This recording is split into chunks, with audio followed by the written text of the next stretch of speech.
मृत्यूच्या दिवशी सुद्धा वैष्णवीला मारहाण झाल्याचं पोस्टमॉर्टम रिपोर्टमधून समोर आले। वैष्णवीच्या शरीरावरच्या 15 जखमा मृत्यूपूर्वीच्या 24 तासांमधल्या आहेत। वैष्णवीच्या लग्नामधला कोट्यवधींचा खर्च तिच्या वडिलांनीच केला होता, हे देखील आता समोर आले। मृत्यू प्रकरणात धक्कादायक माहिती समोर आली आहे।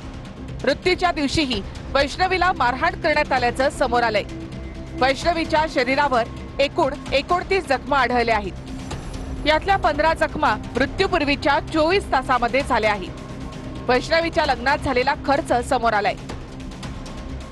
वैष्णवीचं लग्न ज्या आलिशान रिसॉर्टमध्ये झालं त्याचं भाडं 10 लाख रुपये होतं। लग्नाच्या स्टेजवर सजावटीसाठी 22 लाखांचा खर्च करण्यात आला। 5000 पाहुण्यांना जेवणाचं निमंत्रण देण्यात आलं होतं। 1000 रुपये प्लेट प्रमाणे फक्त जेवणाचा खर्चच 50 लाख रुपये झाला। पाहुण्यांचे सत्कार आणि कपड्यांवर देखील लाखोंचा खर्च झाला।